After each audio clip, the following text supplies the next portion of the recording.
Hello student, আবারও অনেক শিক্ষকরা এবং চুক্তিভিত্তিক শিক্ষকরা ফের হাইকোর্টে মামলা করলো এই এক্সপিরিয়েন্সের 10 নম্বর নিয়ে। প্রথমে বলে রাখি যে আমরা আগের ভিডিওতে আলোচনা করেছিলাম যে কারা 10 নম্বর পাবে এবং অভিজ্ঞতার যে 10 নম্বর সেটা কি সব শিক্ষক এবং শিক্ষিকাই পেতে চলেছেন সেই নিয়ে আমরা আগের ভিডিওতে জানিয়েছি যে এই এক্সপিরিয়েন্সের নাম্বার সবাই পাবে না। যারা সাবস্ট্যান্টিভ পদে চাকরিতে আছেন, মানে 2016 সালের শিক্ষকরা যারা শিক্ষকতা করছিল, ঠিক আছে, তাদেরকেই শুধু নেওয়া হবে মনে হচ্ছে। কেননা এসএসসির তরফ থেকে দেখা যাচ্ছে যে কেন্দ্র বিদ্যালয় থেকে প্রায় এক্সপিরিয়েন্সের জন্য প্রায় 10 এক্সপিরিয়েন্সের যে 10 নাম্বার সেটা প্রায় 2500 জন আবেদন করেছিল, তার মধ্যে কিন্তু মাত্র 8 জনকে ডাকা হয়েছে।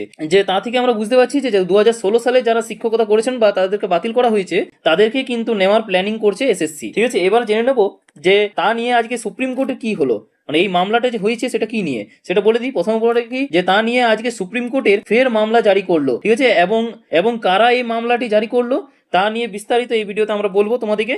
ঠিক আছে, প্রথম বলে রাখি যে 10 নম্বর পাওয়ার দাবিতে একটি নতুন রিট পিটিশন দায়ের করেছেন বিভিন্ন সরকারি এবং সরকার পোষিত স্কুলের চুক্তিভিত্তিক বৃত্তিমূলক শিক্ষকরা। ঠিক আছে, মানে যারা স্কুলে চুক্তিভিত্তিক শিক্ষক যারা ছিলেন তারাই কিন্তু এই মামলাটা করেছেন এবং তাদের অভিযোগ যে বাছাই প্রক্রিয়ার সময় অভিজ্ঞতার নাম্বার থেকে তাদের অন্যায্যভাবে বঞ্চিত করা হয়েছে। বহু শিক্ষক এই নিয়ে একজোট হয়ে রেজাল্টের আগে আবার হাইকোর্টে একটা রিট পিটিশন দায়ের করলো।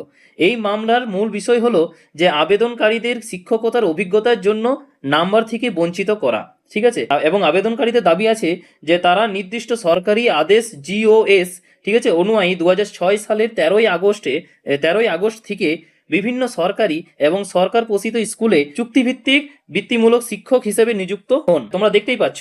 আর তারা সম্প্রতি নবম, দশম এবং একাদশ এবং দ্বাদশ শ্রেণীর জন্য এসএসসি পরীক্ষায় অংশ নিয়েছিলেন, কিন্তু কমিশন তাদের টিচিং এক্সপিরিয়েন্স ক্যাটাগরির অধীনে নম্বর প্রদান থেকে বাদ দিয়েছে, যদিও তারা নিয়মের তফসিলে উল্লেখিত যোগ্যতার মানদণ্ড পূরণ করেন বলে দাবি করেছেন। এবং তোমরা দেখতেই পাচ্ছ যে এই মামলার প্রধান আইনি বাধা হলো অভিজ্ঞতার নম্বরের জন্য কমিশনের একটি সাবস্ট্যান্টিভ পোস্ট বা অরিজিনাল পোস্টে চাকরির ওপর জোর দেওয়া, যা জেলা পরিদর্শক কিংবা ডিআই দ্বারা অনুমোদিত। আবেদনকারীরা চুক্তিভিত্তিক বৃত্তিমূলক শিক্ষক পদে কর্মরত থাকলেও তাদের রিট পিটিশনে বিশেষভাবে উল্লেখ করেছেন যে তারা একটি উল্লেখযোগ্য সময় ধরে সরকারি বা সরকার পোষিত স্কুলে সাবস্ট্যান্টিভ কিংবা এবং স্যাংশন পোস্টে চুক্তিভিত্তিক শিক্ষক হিসেবে বৃত্তিমূলক শিক্ষা প্রদান করেছেন। মামলাকারীদের সাফল্য নির্ভর করছে তারা আইনত প্রমাণ করতে পারবেন কি না যে তাদের চুক্তিভিত্তিক পদগুলি প্রকৃতপক্ষে স্থায়ী এবং অনুমোদিত পদের পরিপ্রেক্ষিতেই ছিল। আর তোমরাও দেখতে পাচ্ছ এটা